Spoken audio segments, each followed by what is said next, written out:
Thank you, Dave. Well, I'd like to welcome everyone to the December 2020 meeting of the Oregon Archaeological Society. We're happy you're here. We hope that better days lie ahead. Tonight's speaker, as Dave said, is Robert David, a member of the Klamath tribes and an internationally respected rock art researcher who has numerous publications in all kinds of journals, ranging from the International Newsletter on Rock Art to the California Journal of Anthropology, et cetera, et cetera. I've known Robert personally for 20 years. I guess I get partial credit for turning him on to being a rock art scholar since he took my class at PSU. During that 20-year time, Robert's earned an MA degree from Portland State University and a PhD from the University of California at Berkeley. And I should step aside here and say that's no mean feat, folks. He's a hell of a scholar. Robert's rock art research has focused on the pictographs and petroglyphs of the Klamath Basin. And more recently, however, Robert has been trying to make a buck or two working for the Forest Service and being a lecturer at Portland State University. At present, he's busy writing a book on the Petroglyph Point site. It's a large, very large petroglyph complex in the Klamath Basin, and has just finished a documentary for the Klamath tribes. Finally, he's currently seeking funding for a video documentary. I can proudly say I've thrown a few bucks into that kitty myself. The documentary is about the Petroglyph Point site, and he plans to begin that next summer. So, Robert, take it away. Let's hear what you got to say, dude. Well, thanks, Jim, for that awesome introduction. I'm going to try to share my screen here. Is it time there, Dave? Let's see. Go for it. Okay, so share screen, and there we go. This one, I guess. And ready? All right. This is my first time doing this, so does everybody see my screen okay? We do. Everybody's muted. Okay, there we go. And how do I get rid of this thing? Okay, it's in the way here. Oh, there it is. All right. Well, thanks for that awesome and very generous introduction, Jim. I sure appreciate it. And for mentioning the video, which I didn't include in this talk, or the documentary. But I'd like to start off tonight by thanking OAS for inviting me to share this research on Petroglyph Point. I'm very excited about it. And also those who made this Zoom lecture possible. It's great to see OAS soldiering on spite of our current challenges. And likewise, thank all of you for tuning in. You know, just coming back and talking to fellow OAS members is, well, it's just like coming back home. So I appreciate it. So tonight's talk is going to take me just about an hour. And I've timed it consistently now to 1 hour and 4 minutes, but more recently, because I'm hurrying, it's been about an hour, so I'll try to find a happy medium. But I'm going to start off tonight by providing some general information about the monument's physical characteristics, and then I'll talk a little bit about some of the earliest inquiries made about the petroglyphs and how answers to these inquiries influenced the research that followed. Now, after that, I'm going to spend a great deal of time talking about Klamath and Modoc mythology. And the reason for this is because my main argument here is that myth, when understood through the framework of shamanism, is the appropriate mechanism for understanding Klamath Basin rock art, and in particular, the Petroglyph Point petroglyphs. And then finally, we'll examine some of the petroglyphs within this mythological framework. And then, if there's any time, leave the floor open for questions. So briefly, Petroglyph Point is located within Lava Beds National Monument near Tule Lake, California, within the traditional homeland of the Modoc. And the lava beds, of course, might be better known for being the place where the Modoc War occurred from 1872 to 1873. Okay, this arrow here, in fact, is pointing to Captain Jack's stronghold, where he and his followers took their initial stand against U.S. forces. Well, in relation to this, for those of you who are familiar with this, Petroglyph Point is located right over here, just about 6 miles east of the stronghold, closer to California Highway 139. Now today, as you can see, the petroglyphs are protected by this here chain link fence. Now this was erected in the 1930s by the Civilian Conservation Corps actually in an effort to put a stop to the tourists who'd literally been chunking off sections of the petroglyphs and then carting them home as souvenirs. And unfortunately, the fence doesn't protect all of the petroglyphs, and vandalism has continued to occur even as late as 2011. And this latest occurrence, in fact, is what has inspired me to focus my attention, or as you were, my research on this monument, so that we can learn as much about it as we can while we can. And as Jim mentioned, it also inspired me to do the documentary in hopes of fostering a culture of care for the petroglyphs within the wider Klamath Basin community. So here's a, excuse me. So here's a historic map of Tule Lake now, before the Bureau of Reclamation began draining it for agriculture starting later that year in 1905.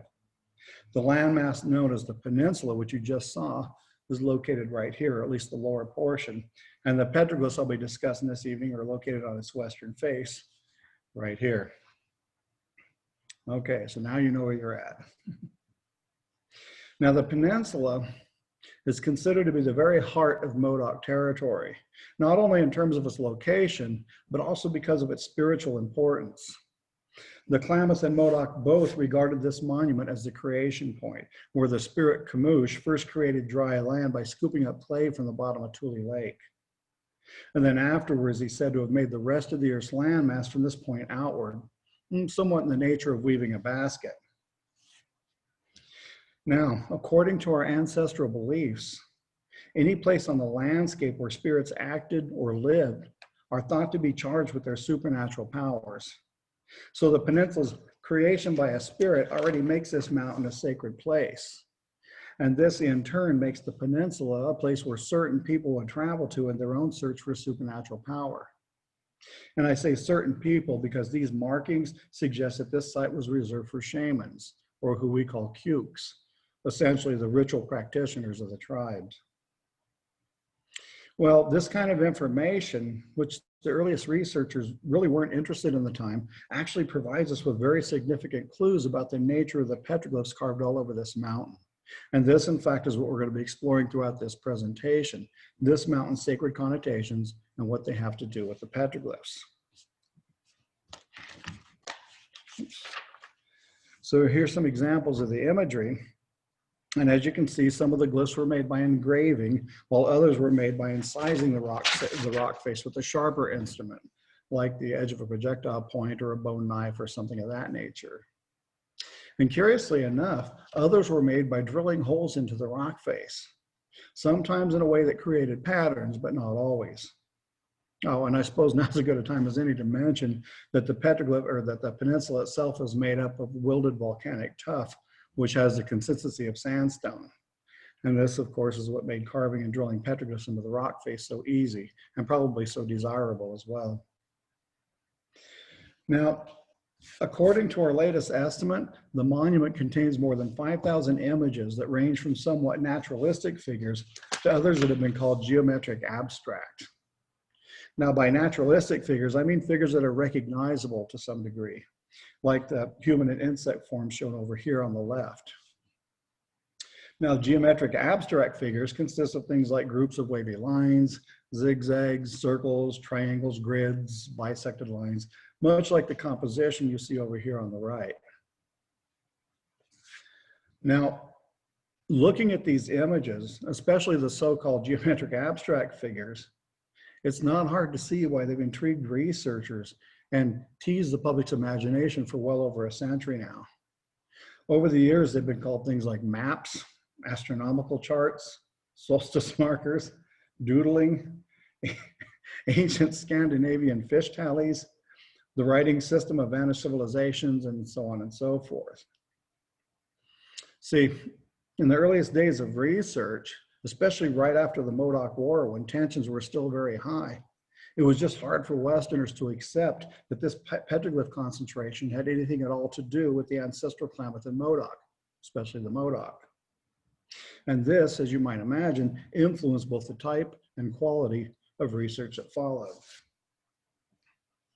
Anyway, keep this so-called geometric abstract composition in mind, because we're going to return to it at the end of our discussion today. And my purpose will be to use this composition to demonstrate that the petroglyphs on this monument are knowable. Okay, in spite of over a century of claims made to the contrary, these petroglyphs are knowable. And what's more, they're knowable in a Klamath and in a Modoc way. Now, the earliest inquiry about the petroglyphs that I'm aware of came at the conclusion of the Modoc War in 1873. Okay, two military officers had asked an old Indian man what the petroglyphs were all about. And his reply was that his papas, repeating the word papa, apparently in an effort to convey the site's great antiquity. Now, just a few years later, in 1881, Dr. James Dennison, who was the physician at the Klamath Indian Agency, received a nearly identical reply from the Klamath Indians about one of their pictograph sites near Klamath Lake. The general consensus among the Indians, he wrote, is that Kamokamsh had created rock art when he first created the world. And Kamokamsh, by the way, is the Klamath name for the creator spirit, Kamoosh. The Modoc call him Kamoosh, we call him Kamokamsh. And I'll be using both names interchangeably throughout this presentation, depending on which source I'm citing at the moment. Anyway, like the Modoc, the Klamath emphasized the rock art's spiritual origins and its great antiquity. Now, as you can see from this quote from Leslie Spears' ethnography on the Klamath, around 50 years later, the Klamath apparently denied having made the pictographs at all. Okay, once again, attributing their creation to the spirit Kamoosh. Now, even though these statements didn't make a whole lot of sense to the early researchers who inquired about Petroglyph Point, they actually provide us with very significant clues pertaining to its actual origin and purpose. But in order to understand that, we need to understand first the ritual philosophy that inspired both the petroglyphs and these early somewhat cryptic statements made by the ancestral Klamath and Modoc. Let's look again at this quote from Leslie Spears' ethnography on the Klamath, in which he stated that the Klamath do not make pictographs, by which he meant rock art in general. The few sites that exist in their country were said to have been made by Kamokamsh, the culture hero. See, Spear had assumed that the Klamath attributed the creation of rock art to Kamokamsh because they were just as unaware of its origin or purpose as anyone else. And this idea, in turn, led him to conclude that Klamath Basin rock art was unknowable, including the rock art of Petroglyph Point, simply because no one appeared to know who actually made it. Well, as a result, most of the researchers who followed simply assumed that some mysterious Klamath Basin predecessor had made them prior to the arrival of the ancestral Klamath and Modoc, and that these predecessors had either gone extinct or had long since moved on. So subsequently, all of their research was geared toward discovering the, quote, real makers of the rock art, while simultaneously dismissing information provided by the Klamath and Modoc, simply because they assumed that they didn't make them. In actuality, what Spear, dare I say, failed to grasp is that those of our ancestors who were contributing their knowledge to his ethnography were speaking from a worldview that was peculiar to Western ethnologists, a worldview that was deeply grounded in myth, or as we prefer, our sacred narratives.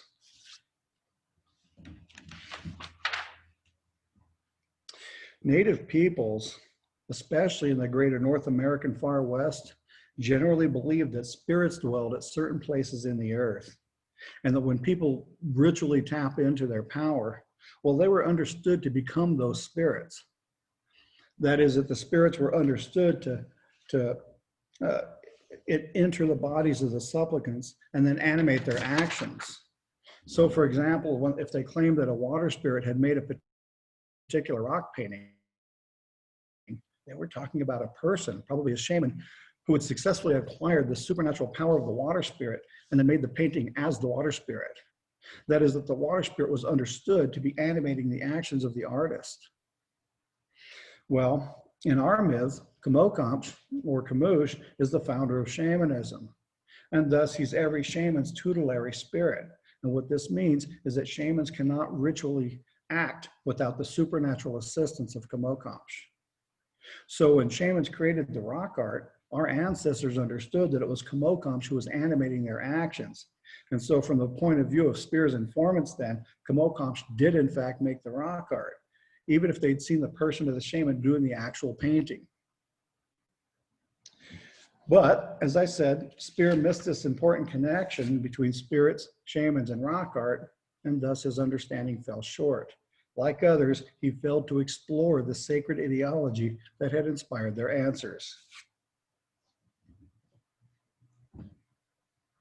In actuality, rock art is an expression of the spiritual ideology contained in Klamath and Modoc myth, in the very same sense that a stained glass window from a Gothic cathedral is an expression of Christianity, but with one fundamental difference. See, whereas the Christian materials touch on your sense of aesthetics in order to reinforce the Christian doctrine, well, to inspire, the images that make up Klamath Basin rock art, in addition to doing all the above, also constitute the shaman's toolkit.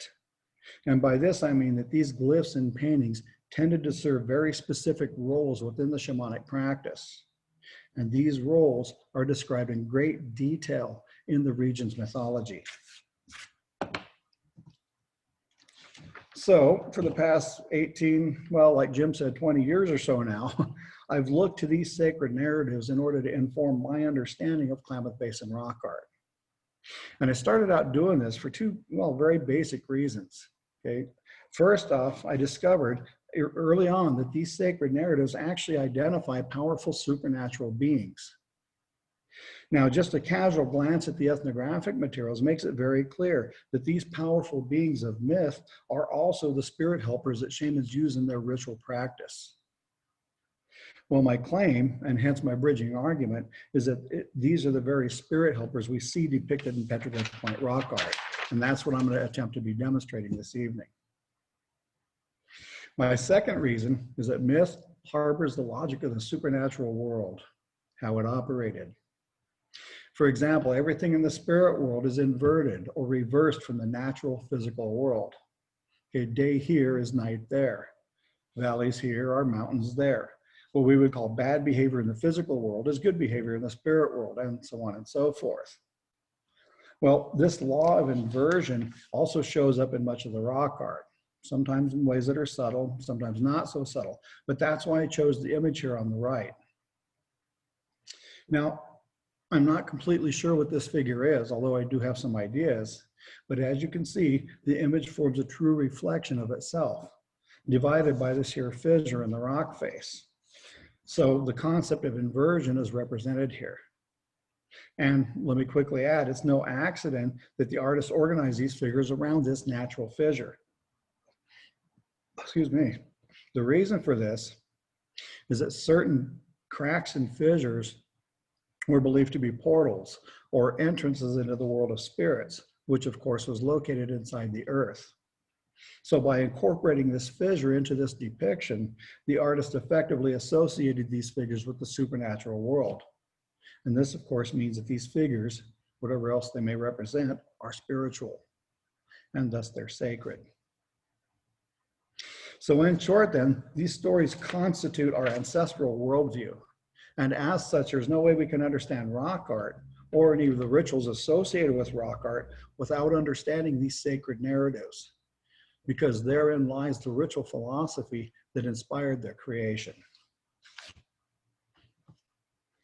So, returning to my first point, I want to turn your attention now to some spirit beings that I've been able to identify in Klamath Basin rock art by consulting Klamath and Modoc mythology. And keep in mind that myth not only identifies these characters, but it also describes in great detail the nature of their supernatural powers, essentially why they appear in rock art in the first place. Now, the first and most widely known of these spirit beings is, of course, Kamoosh. And once again, the Klamath call him Kamokamsh. Now, as I previously stated, Kamoosh is our creator spirit, but he's also considered to be the spirit of the sun. All throughout these tales, Kamoosh is intimately associated with the sun disk. The sun disk was his medicine or his spirit tool, essentially his mechanism for wielding supernatural power.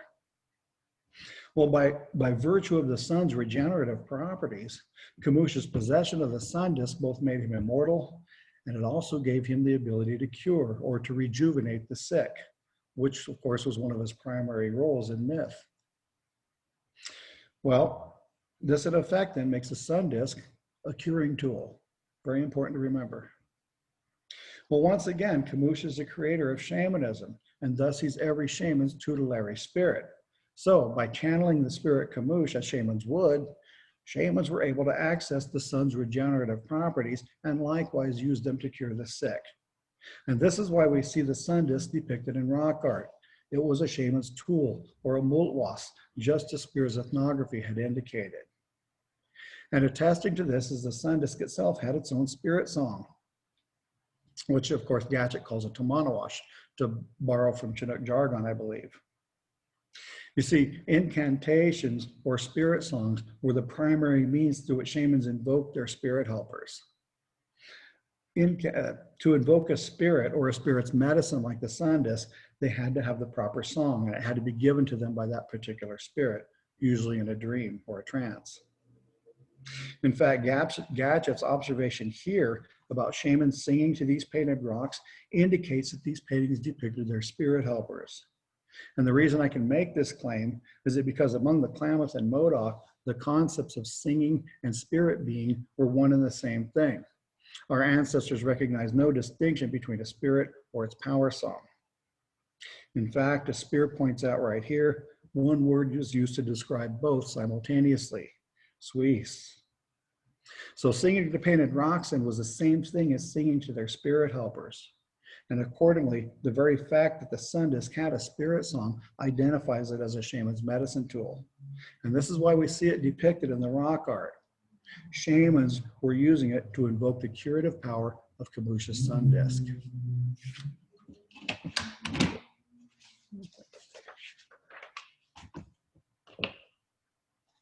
Let's see. Now, another very powerful spirit described in these narratives is Skell, the mythical pine marten. A pine marten is a tree-dwelling animal characterized by its elongated body and its triangular head. Now, like Camus, Skell was one of the primary medicine spirits in myth, and accordingly, he also had a number of spirit songs, which shamans used to invoke him into their ritual service. Now, in some of the tales, his role is to provide supernatural curing through the use of his medicine stick, which he typically carried behind his ear like a pencil, or sometimes behind his head.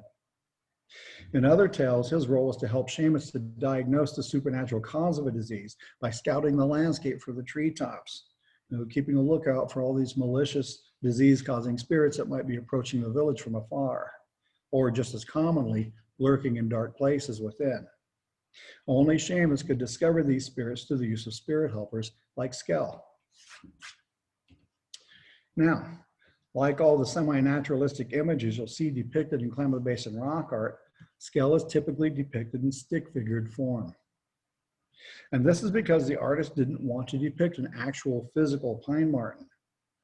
Instead, they wanted to depict the essence or the soul of a pine marten, something without flesh, so that the viewer would understand and thus be warned that what was being conveyed here was spiritual rather than natural. And the way that Klamath Basin shamans routinely accomplish this was by depicting only its most basic and recognizable characteristics, which in this case is its elongated body and its triangular head. Now, this is an artistic convention known as synecdoche, and forgive me if I didn't pronounce that right, where a part represents the whole.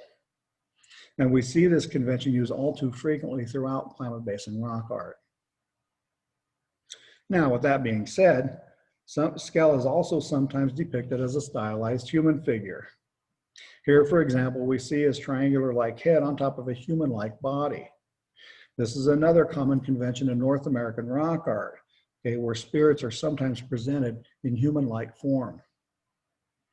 Now, one explanation for this arrangement is that this figure is a self-portrait created by a shaman who had successfully acquired Skell as a medicine spirit during a power quest, which I'll describe a little later in more detail. What they're seeing here is one and the same being because the spirit is possessing and thus empowering its human host. So whoever this image depicts, he or she is presented here as being fully potent to cure by supernatural means, which of course is the very essence of shamanism. Now note here that Skell carries his medicine stick right up here where his ear would be, just like the tales describe. Like Kamusha's sun disk, Skell's medicine stick had the power to regenerate life.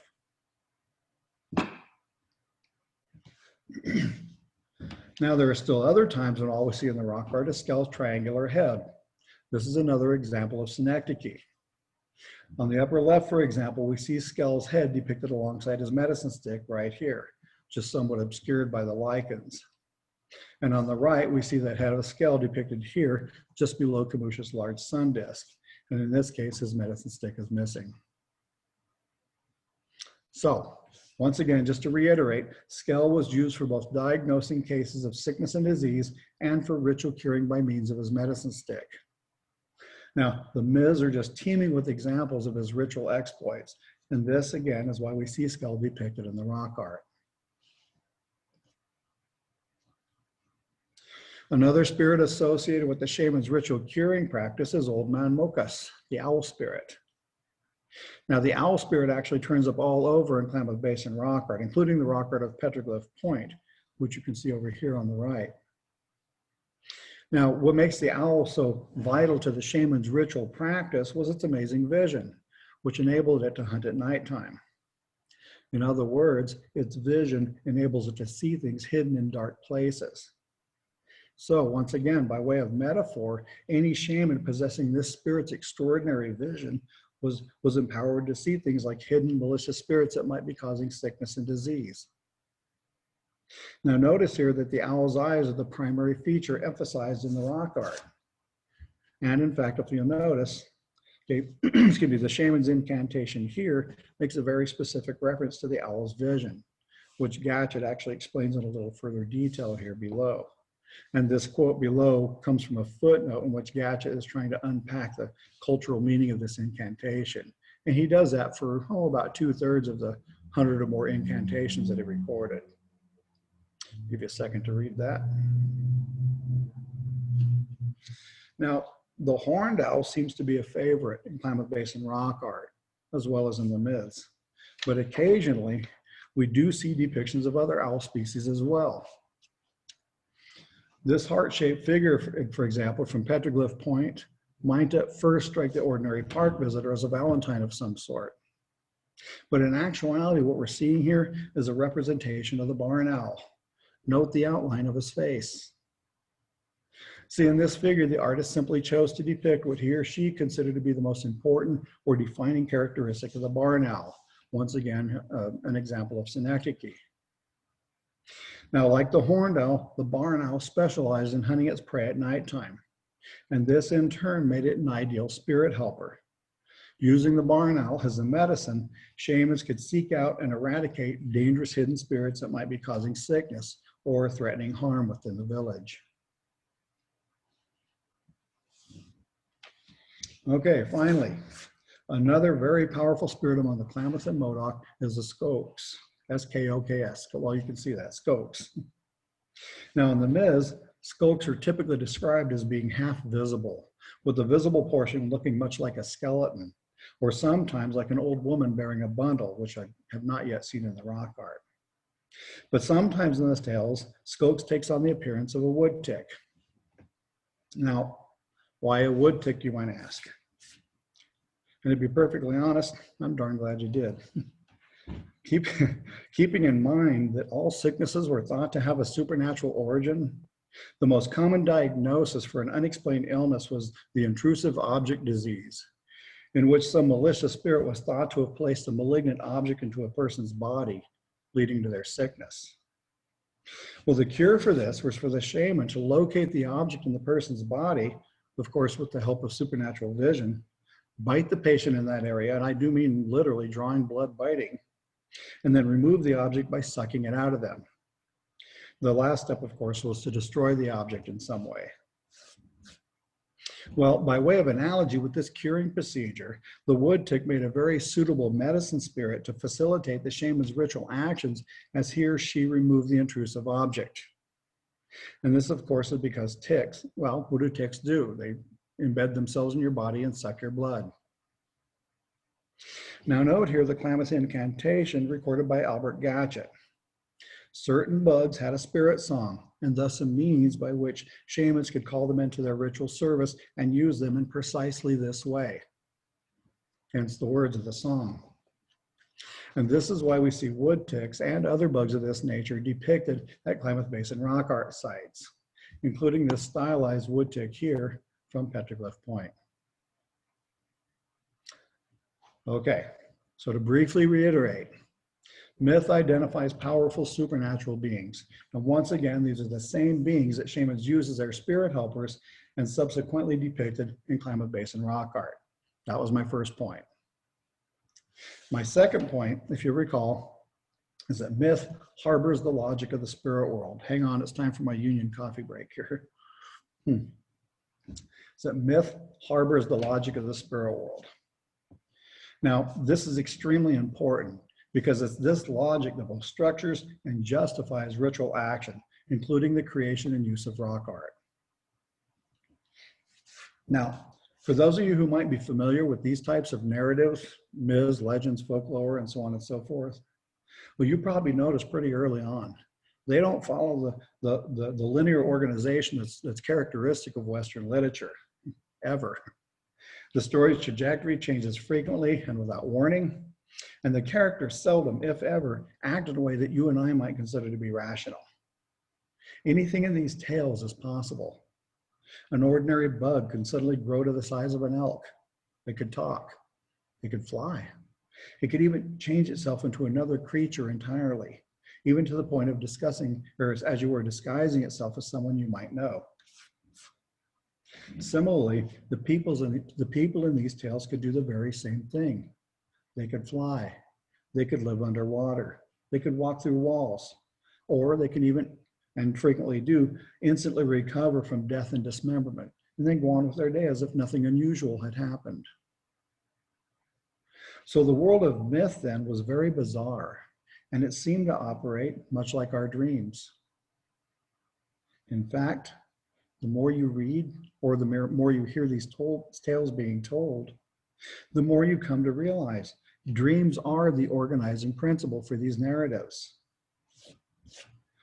Now, this is important because what this means is that these narratives derive from our concept of the spirit world, which our ancestors believed they experienced during dreams. So critical were dreams for spiritual encounters that the ancestral Klamath and Modoc repeatedly embarked on what's commonly called power quests throughout the whole course of their lives, with the sole purpose of invoking a spirit dream. Now, on these quests, initiates would venture alone into the wilderness where spirits live, and then spend the next several nights engaging in a lot of counterintuitive labor, whose only payoff was exhaustion and fatigue. Now, by counterintuitive labor, I'm not talking about worthless labor, but I am talking about the kind of things that brought you no practical physical reward, like the shaping of a tool or the acquisition of food or the building of a lodge. And that's because the goal for all of this ritualized labor was to induce a dream in which you were visited by spirits. Other folks would call this kind of dream a vision or a trance. So in this regard, and keep this in mind, counterintuitive labor was a pathway to the spirits. Counterintuitive labor was a pathway to the spirits because the resulting dreams placed you on the doorstep of the spirit world, where visions and spirit visitations were possible. So how then did dreams give you supernatural power? If you've ever noticed, the landscape in your dreams is informed by your knowledge of the landscape in the natural physical world. Even if you don't recognize a specific location you're dreaming about, you'll still see mountains, you'll still see trees, grass, sidewalks, buildings, so on and so forth. So the landscape in your dreams then isn't all that different from the landscape in the natural physical world. It's in your physical limitations that we see the difference. See, in dreams, you can do almost anything. In dreams, you're capable of performing the very same feats as the supernatural beings of myth. You can fly, you can live underwater, you can instantly teleport yourself to some other location, often without transition. It's also common to visit loved ones who have long since passed away, i.e. gone to the spirit world. And sometimes you can even visit with spirits, like Mokas, like Skell, like Kamoosh. So it follows then that dreams are where you would go for spiritual counsel, or sometimes to acquire for yourself the supernatural properties of spirits. Now, the ethnographer Albert Gatchett stated this idea very clearly in his quote here below. Dreams are to the savage man, as he put it, what the Bible is to us, the source of divine revelation, with the important difference being that he can produce revelation through dreams at will. And he was referring, of course, to the power quest. So for the Klamath and Modoc, then, dreams were the source of all things spiritual. Accordingly, myths were told as dreamtime narratives because that's what made them sacred. These are stories of supernatural power contextualized in our concept of the spirit world. And thus, they constitute the worldview from which shamans drew their powers to cure, to control the weather, to see into the future, all those things that shamans do. And just as importantly, myth also outlines the ritual procedures that shamans use to gain access to those powers. And these procedures, as it turns out, included the creation and use of rock art.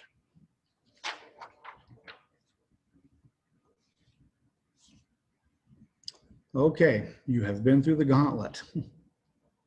So the 2 points I just detailed here are critical for understanding the rock art of the Klamath Basin. So now at this juncture, I want to spend the remainder of our time zeroing in on the petroglyphs and start bringing this all together. Now, in preparation for this, there's just 2 very quick things we need to understand specifically about this monument. The first was that our ancestors believed that spirits live within the peninsula. And in recognition of this, my claim is that the petroglyphs depict many of these spirits.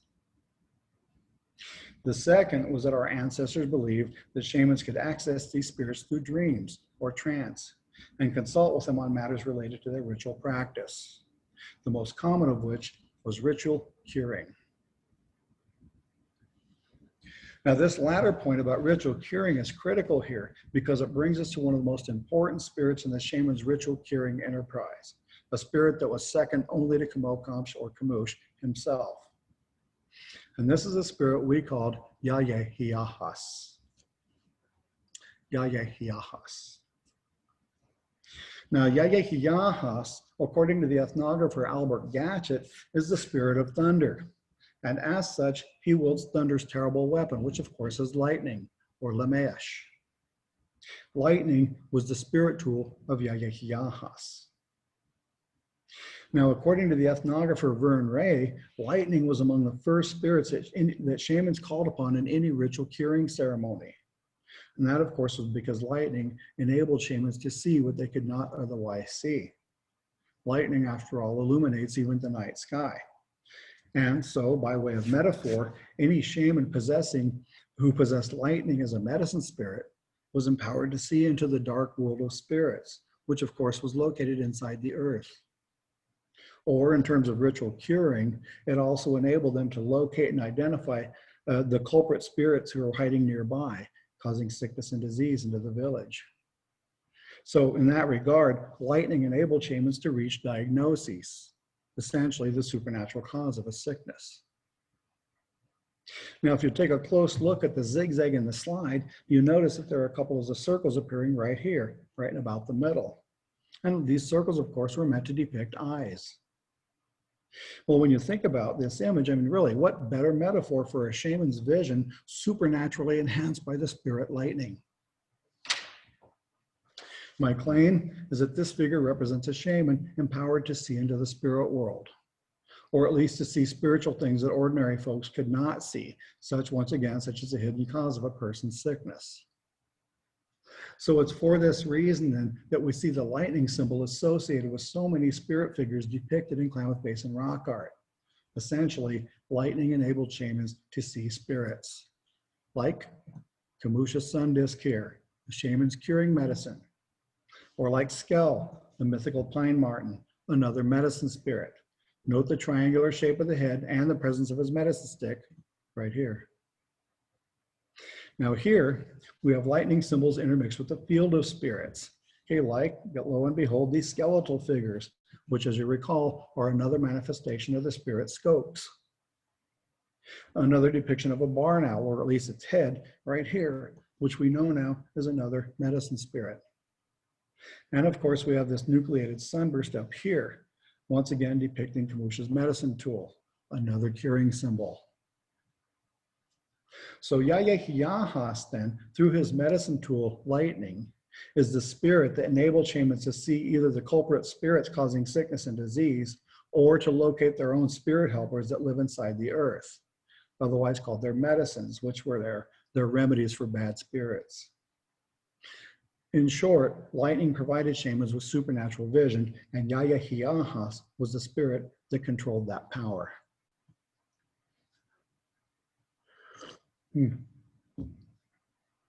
Now, one other thing that the myths tell us about Yahya-Hiyahas is that he has a strong, if somewhat unbalanced, interest in fire drills and tobacco, especially tobacco. Okay, whenever Yahya-Hiyahas encountered anyone in these stories, the first thing he always demanded was that they feed him tobacco smoke. That's, of course, how you feed a spirit with smoke. Well, that part really isn't too much of a mystery, since we know that shamans routinely use tobacco in conjunction with calling their spirits. But what about his other requirement, that people carry around their fire drills? I mean, really, why would a spirit care whether or not you carried around your fire drill? Well, as it turns out, the story of the one-legged one quoted here in the slide actually provides us with a very significant clue. See, in this tale, a group of hunters were camped on a mountaintop preparing for the coming hunt. Now, at one point during all these preparations, the leader of the party suddenly took out his fire drill and started to spin it in the manner of starting a fire. Now, as he spun his fire drill, he started calling out to the spirits, seeking their assistance in the coming hunt. And it was at this point that Yahya-Hiyahas appeared, demanding tobacco, as was his custom. Now, what's important to note here is that this story associated spinning the fire drill with calling spirits, including the spirit Yahya-Hiyahas, who, as you'll recall, brings lightning, also known as supernatural vision. Now, note in the story that spinning the fire drill did not produce a fire. It produced a spirit. Well, when you think about it, spinning the fire drill is consistent with the ritual philosophy behind a power quest, or at least it could be, just so long as you're not actually trying to start a fire. Remember, on a power quest, you're engaging in counterintuitive labor. In order to do what? In order to achieve a visit with spirits. Well, in that regard, then, the one way to ensure that you'll never start a fire with your fire drill is to use it to drill holes into a rock face. See, overtly, this is a pretty pointless task, but that's exactly why it meets the definition of counterintuitive labor. And thus, inappropriately using your fire drill is perfectly consistent with the ritual philosophy behind the power quest, the point of which was to achieve contact with spirits. Well, this might go a long way then to explain why we see so many holes drilled into the rock face in Petroglyph Point, the mountain in which spirits live. My claim here is that shamans ritually drilled these holes into this rock face as a means of calling spirits, just like our myths describe. Now, in some cases, you see drilled holes directly associated with particular spirit figures, like the image we see here. Remember what I said earlier about circles representing the sun disk of Kamush, and triangles representing the head of the mythical pine marten, Skell. This part of Petroglyph Point is where some enterprising shamans sought out contact with these particular spirits, following the conventions prescribed by myth. Now, in this figure, you can see that the shaman artist didn't simply drill holes as they called out to spirits, but actually produced imagery as part of their ritual drilling procedure. So as they were calling out to their spirits, they were simultaneously creating patterns of drilled holes that sometimes took on the form of the spirits themselves, such as on the upper left, the diamond chain in particular. You can ask me about that later. And at other times they worked to frame them, such as you see on the right side of the crack. Now in this image, you can see holes drilled directly into a previously engraved triangular figure. Once again, the head of Skell, the mythical pine marten, the medicine spirit. Drilling holes into this figure was a direct appeal to the spirit Skell. So on Petroglyph Point, then, we see depictions of medicine spirit figures like Camush and Skell, as well as evidence of shamans making supplications to these spirits under the guidance of Yayahas, indicated by the presence of drilled holes.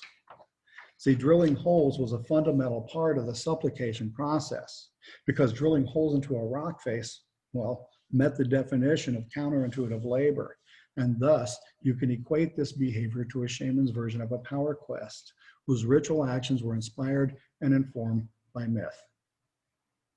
Remember, counterintuitive is the law of the spirit world, and thus counterintuitive behavior is how you attract spirits. Now, there's one last thing we need to talk about that involves Yayahas, and that's the relationship between rattlesnakes and lightning. And I have to admit, I was unaware of this relationship for a very long time. But more recently, I came across a curious statement in Leslie Spears' ethnography on the Klamath, in which he commented that the rattlesnake's rattling was believed to bring thunder. And of course, right off the bat, I thought that this was a rather odd belief since it was so disprovable. I mean, really, all anyone would have to do when a rattlesnake rattled its tail was listen for the thunder. And that's assuming you have the presence of mind to do it at that point. But when it didn't occur, as it most likely would not, then there goes your belief system out the window. But then it dawned on me that this statement may have been a reference to the spirit of thunder, which of course is Yayahas. So did rattlesnakes rattle bring Yayahas? And can we see this in the rock art? Well, we know that we can see Yayahas implicated in the rock art by the presence of a spirit tool, which of course is lightning. So the test for me was, do we see lightning depicted in close association with anything in the rock art that might resemble a rattlesnake?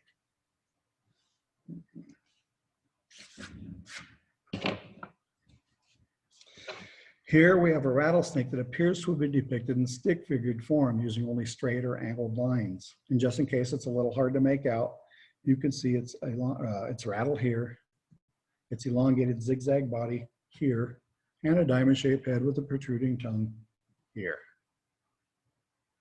Now, at first glance, we might easily assume that the artist chose to depict this rattlesnake in stick-figured form instead of using curved or wavy lines. But in actuality, what we have here is a rattlesnake that has been transformed into this zigzag figure by Yayahas, so that we have a figure that simultaneously depicts rattlesnake and lightning. And this is how we know that Yayahas is implicated here. Recall once again that spirits manifest themselves by possessing their hosts and thus transforming them, just like we saw earlier with Skell depicted as a stylized human figure, essentially a human and Skell simultaneously. By depicting rattlesnake and lightning simultaneously, the artist indicated that Yayahas, manifested as a spiritual lightning, was possessing the rattlesnake spirit and thus answering the rattlesnake summons.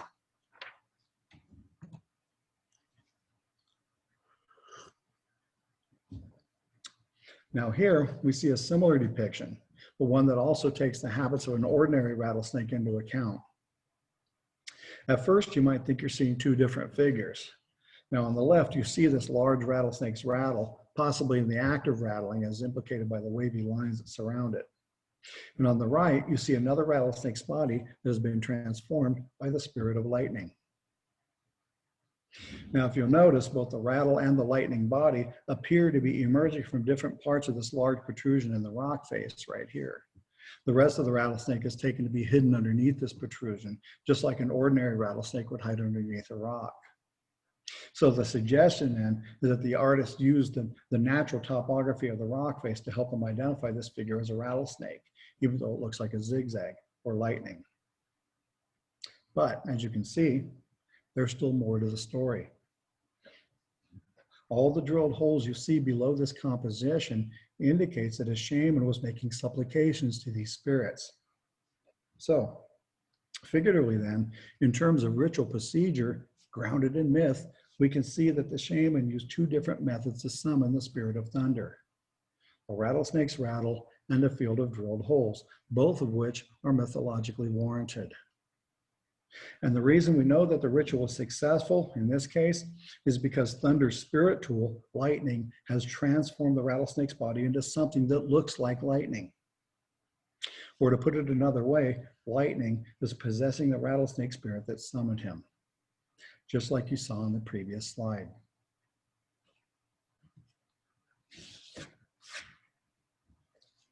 Now on Petroglyph Point, we encounter the very same elements. We see a rattlesnake figure with its head here turned sharply upwards, as it were crawling into this small crack in the rock face just above it. And in fact, its head is understood to have already disappeared inside this little crack. Now, excuse me, we see hints of its rattle over here that appears to be emerging from this other spalled off section of the rock face. And the implication, of course, is that the rattlesnake is emerging from one part of the rock face and crawling into another. So, like you saw in the previous slide, the natural habits of an ordinary rattlesnake have been incorporated into this depiction. Now over here, we see a series of nested zigzags juxtaposed with this crack in the rock face on the left. Now my claim is that these nested zigzags symbolize lightning, and I'll try to illustrate this in a moment why.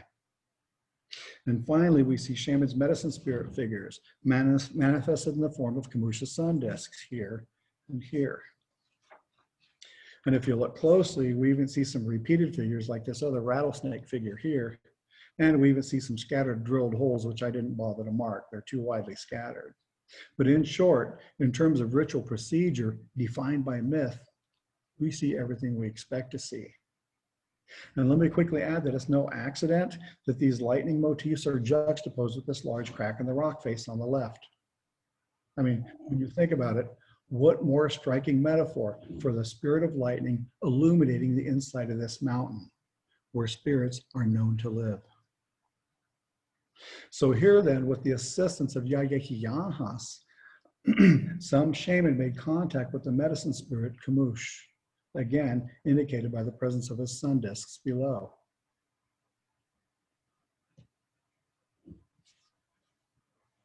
Okay, not to put too fine a point on it. Now remember this composition from the beginning. When we look at one of the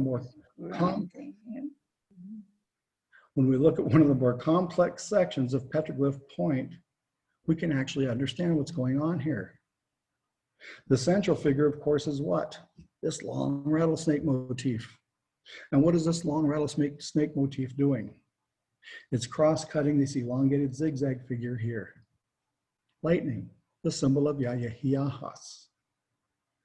Now we know from our myths why this association is taking place, why these two figures are necessary for the rest of the composition. We also have plenty of drilled holes, which we know now are synonymous with calling spirits. And I've identified just a few sample groupings here, here, and here. There are, of course, more.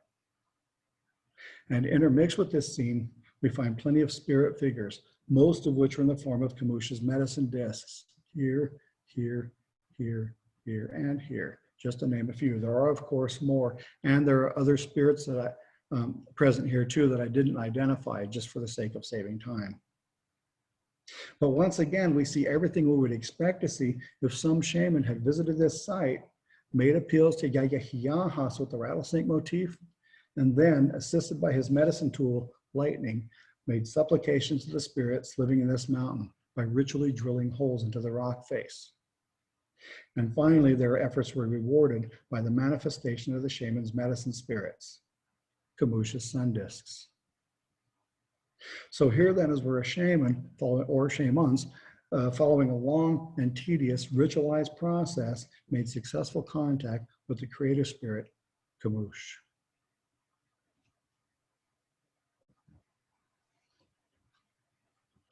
So, At the end of the day, Petroglyph Point is knowable.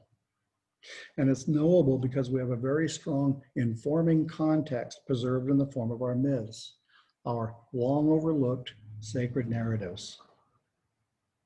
Remember, this mountain is basically a lodge for spirits, and shamans came here for generations immemorial in search of their supernatural powers. Now, my claim is that the petroglyphs on this monument depict shamans' medicine spirits, as well as their ritualized efforts to contact those spirits with the assistance of rattlesnake, drilled holes, and yayahiyahas, as prescribed by myth. And what this means is that these are not merely geometrical abstract markings, and nor do they constitute ancient Scandinavian fish tallies. In fact, these markings are the prayers of our ancestors etched in stone. So, to conclude, myth provides us with an effective mechanism for understanding Klamath Basin rock art. But perhaps most importantly, is that it provides us with the potential to understand the Petroglyph Point petroglyphs as our ancestors once did. Thank you.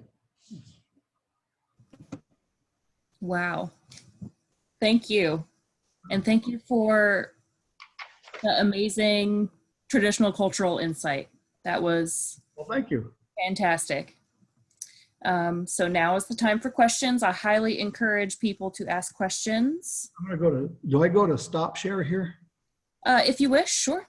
Oh, God, I'd like to see some faces there. Oh, Yeah, there there you we go. go. All right. My God, was I dry. Couldn't drink enough. But yeah, please hit me with them. I'll make up anything. Go ahead. We don't have anything in the chat yet. Is there anyone out there that would like to speak, like to ask a question or two? I'm warmed up. Go ahead.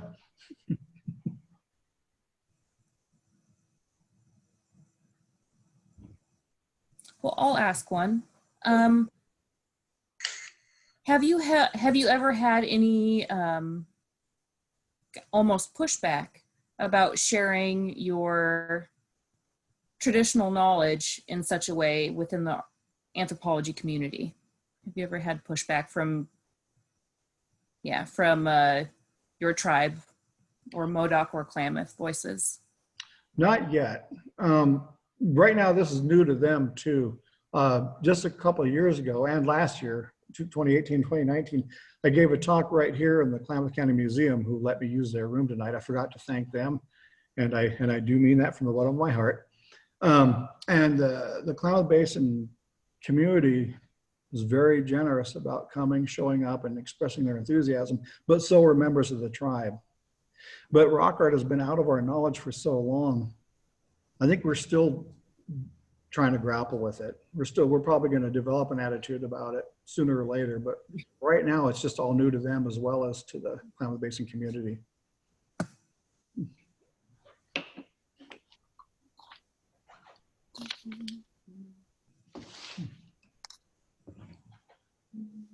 Well, Robert, if Yes. I can make a statement here, I really enjoyed the presentation. It's spectacular stuff. Well done, as is typical with your stuff. I was most impressed, and you didn't happen to point out there at Petroglyph Point, but there's another rattlesnake, just like the one you pointed out, just a few meters to the right of that, doing the same thing across the big lightning bolt. Pretty amazing how you can unravel geometric abstracts and make them make sense by the myth. So congratulations, really good job. Well, thanks, Jim. I have to add to that. I hope I'm right. And if I'm not, I sure want to find out why and hopefully come to a better understanding. But right now, myth seems to be everything here. So that's my hope. That helps me. Have you spoken to David Whitley about this? I want to encourage Whitley to look at this presentation when it gets up on the internet. Whitley's sort of antagonistic towards myth informing rock art, but I think he doesn't work with the Klamaths and Modocs, And I think that we have to have a broad enough understanding of rock art to be able to see that different groups would have used it differently and dealt with it differently. Well, I agree. I have to add to that, though, that was because of Whitley's landscape symbolism model that I even got my attention on myth in the first place. So I don't understand his antagonism. But no, I haven't actually shared this with him yet, although I do, just out of the blue, render a sporadic question from time to time. And he's generous enough to answer me when he gets the time. But no, I haven't actually run this by him yet, and I hope to actually at some point. Well, I think the reason why he's antagonistic towards myth informing rock art is because chiefly his work is with Numic speakers, and Klamath Modoc aren't Numic speakers, clearly. When he goes down to the humans down around Blythe, California, then he agrees that myth informs their rock art. So I think that there's you're finding sort of the other end of that geographic spectrum on each side of the Numic speakers. Yeah, I recall reading that. Well, I hope to share it with him sometime soon. I saw a lot of questions pop up and disappear from my screen. Yeah, a couple questions popped up. Oh, okay. Let's see, we have, are there shamans now recognized by the tribes, and what are their roles? The last one I knew about, actual shamans, enough of our shamanic information didn't survive. It was outlawed during the early reservation days. And so what was happening at least 20 years ago is along the Deschutes, they were kind of coming up with a generic form of shamanism. And some people that I knew at the time were involved in training along with others. That individual has long since died, so I lost contact with it. I don't know if that's continued or not, but that's going to lack the specific culturally relative details. So there are, how can I say it, people who perform ceremonies, but actually functioning as a shaman in the traditional sense, I'm not aware of. I can't say there's not, but I don't know of any. All right, next question. Do you recommend visiting the site, and is there a good view from behind the wire? Yes and yes, actually. And there's also another side of it on the east side. Like the unprotected stuff on the west side, it's been vandalized pretty bad. But you can still see a lot of images that don't show up on the east side. So both sides are worth a visit here. The wire, yeah, it was necessary. And it's just part of its history. But you can get right up to the wire and look through them. Really, they don't obscure the petroglyphs too much, not even for pictures. You get your camera close enough. All right, next one. Excellent presentation. I'm curious about tobacco, where they found it and how was it used? You know, Don Han, who I guess spoke last month. Anyway, he told me that there was tobacco growing right there in the lava beds and along the Willow Creek area. There's a Clear Lake area. Now, to tell you the truth, I don't even know what it looks like, except for the pictures that I've been able to track down on the internet there. But I'm understanding they call it coyote tobacco. I can't remember the Klamath name for it, but it's also a spirit, by the way. And I can't remember the name for it. But there's a strain of tobacco that grows right there in the lava beds. I don't know anywhere else, but right there. Was that the whole question, or did I miss part of that? And usage. How is it used? Yeah, I know people that smoke it. I'm not sure if they use it for shamanic purposes or not. I don't. I don't. If you're wondering, no, I don't.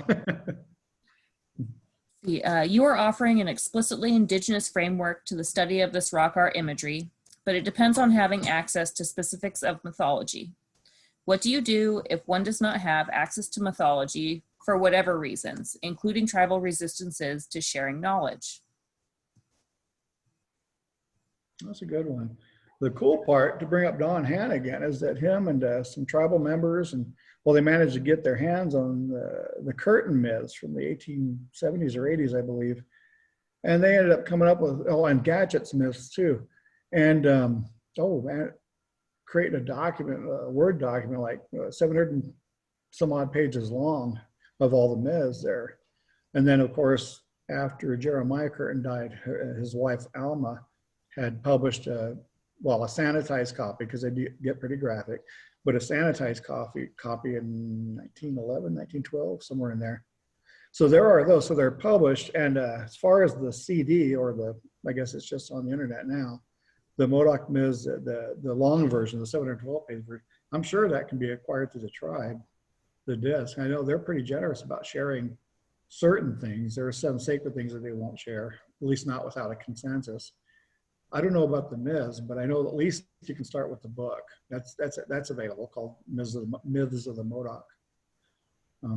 1912 as it was, by presumably by Jeremiah Curtin, but it was actually published by his wife. Does that come close to what you were asking? I believe so. Right. If not, I'm sure we'll have a follow-up. Right. The next question: the tobacco and fire drill combo. Why do you think they are listed together as requirements for a toolkit? They both can create smoke without fire. Well, they can. Why are they listed in combination? I can only speculate, because I have a feeling that this was part of the ritual, the ritual of making rock art. And since not a lot of ethnographers talk about the rock art, they probably didn't see it being made, especially down there around Petroglyph Point. But I suspect that it's part of their ritual procedure. The idea of doing something to us would appear nonsensical, like, drilling holes into a rock face, or running around all night stacking rocks in the middle of the night, especially by cliff edges where you can die in the middle of the night. But that's what they did. I mean, it appears nonsensical, but that's an investment into the spirit power that you're attempting to seek there. So I suspect it was part of the ritual, but I don't know really. I can't answer that. Okay. Let's see. And the last question we have in the list is, have you identified a tobacco plant or smoke within the rock art itself? No. I haven't actually looked that close yet. Yeah, a lot of the petroglyphs on Petroglyph Point have been re-inundated with the water level. Because remember, this was in the wave cut notches, and I guess I should have mentioned that they were in the water, in the middle of the water. Sometimes that peninsula was an island, other times it wasn't. But when the water returned the previous season, they got re-inundated and then turned white. I imagine that might have washed all that stuff out. Just a thought. And also, I have not read all 712 blah, blah, blah pages of the myths. That might be in there. There might be something in there that would give me a better answer. And one of these days, many years from now, I might actually get that far. All right. Had another one come in. Says, fantastic talk. One thing I noticed is that you indicated that a line next to the rattlesnake indicated motion. Was that typical of rock art in the area, or is there a possible other explanation? There might be another explanation. It appeared to be. I mean, I didn't know what else to make of it. I hadn't seen that before in any of the other rattlesnakes that I've seen, although relatively few. I haven't actually seen the possible movement yet. I mean, it could also be some kind of half-baked attempt at lightning or something as well, or something completely unknown, or that I'm not aware of. I haven't explored. That's a good question. I haven't explored a different possibility. Keep me on my toes there. Do we have any other auditory questions? Anybody out there want to ask a question? I had a question. I was wondering if there was any scientific studies done trying to possibly date the rock art, either obviously not doing it by pictograph, but and also secondly, are there any examples of European contact within the rock art? Was there basically a record showing that things were pre-contact versus colonial contact? The one indication of the pre-contact is that they were re-inundated when the lake was still there and when it was still very high enough to cover those wave-cut notches that are about 15, 20 feet high. Well, they drained the lake in 1905. However, the re-inundation turned the petroglyphs white. Before that, you could see the dark contrast of the interior that would have been exposed with the carving there. But no, they were turned white also. So they'd been re-inundated, and that was well before contact. Okay, what was the second question? Oh, the next one was the dating. Yeah. I think it was 59, a man named Cleghorn, who was a climatologist, maybe a geologist, actually set up I guess a test in which all one would have to do to at least gain some relative dates for the rock art was to figure out when the climate was dry enough to expose the rock face, and then when the climate got wet enough to re-inundate them and whatnot. And then they can possibly create a window for when the rock face is available for petroglyphs to have been made. Well, in 1990, or between 88 and 90, or maybe even before 88 actually, having read their monograph, Lee Hayter, Bill Hayter, excuse me, and Georgia Lee, I think, did a paper. I don't even remember the name of it, but they published it in 1990, in which they conducted just a scenario. And by that time, there was an archaeological site just south, or as you were just north of there, called Nightfire Island, that was excavated and by University of Oregon, but the lab materials were turned over to Southern Methodist, Garth Sampson, and he was insightful enough to gain dates out of that, but he also to analyze the times when the island was way away from the water and when it was enveloped with water. Well, that study gave them a comparison for the inundation levels on Petroglyph Point. And they determined that the earliest they could have been made would have been about 6,000 years ago, and that might have lasted for 1,000 years or so. I don't know the specifics. The next time it could have been available was between 4,500 and 2,600. And then the last time, when there was no water on the rock face. And the last time was, of course, within the last 500 years, and in particular, after they drained the lake in 1905, started draining it in 1905. Well, my input into this is that the 4,500 year ago level seems pretty reasonable, because that's when shamanism shows up to Nightfire Island, and there are shamanistic tools, if you were, that have exactly those markings, as you see on Petroglyph Point. So my guess is that it's in the 4,500 year range. That before that, the place was, the island was being used for stopovers for hunter-gatherers, but there isn't any indication that they had a ritual tradition that included making rock art, or including making art objects. So, I mean, there could have been art there. But it seems reasonable that it's the 4,500 year mark, and therefore the people who turned Nightfire Island into a residence instead of a stopover point. Does that get close to what you're asking? All right, that was a great question. I appreciate you bringing it up. I'm going to make it part of the presentation next time. That's an important point.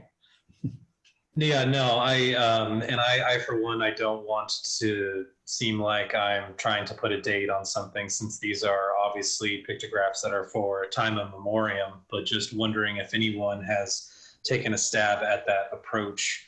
Are there any images so far that still confuse you at this site that you have questions on? What is your biggest mystery so far? Oh, there are plenty of them that still, they seem to fall within the philosophy, as it were, because they interact with the other images the same way, but I don't know what they are. Either some shaman on steroids, or there's just some artistic, of course I haven't finished the Ms yet, or they could be much older than our Ms in this particular document go. I don't know yet. I guess the first thing is to get off my laurels and finish reading up on the Ms and doing a different study, doing a more detailed study. So yes, there's still plenty I'm not getting yet. Thanks a lot for asking that. All right, looks like we had another one come in through the chat. Suzanne states, I have always tried to find common threads among peoples. Have you come across other petroglyphs by others that mean similar things or have similar practices or origins around them?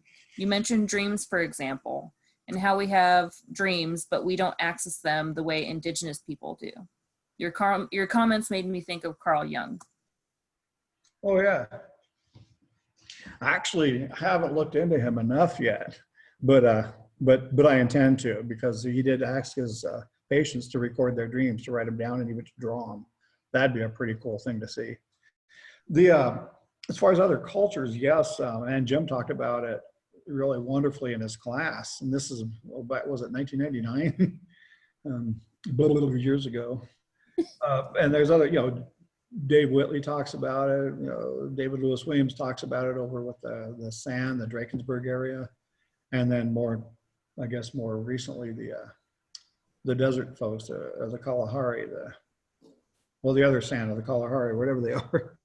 But yeah, they go into dreamtime all the time. The Aborigines have dreamtime. I imagine it's the same concept, but let me quickly add, I'm not trying to homogenize everybody. I don't know enough about Aboriginal dreamtime to really comment more on what I just said on that. But seems like because of the properties of dreams, it seems like a lot of folks did equate that with suspending the laws of nature.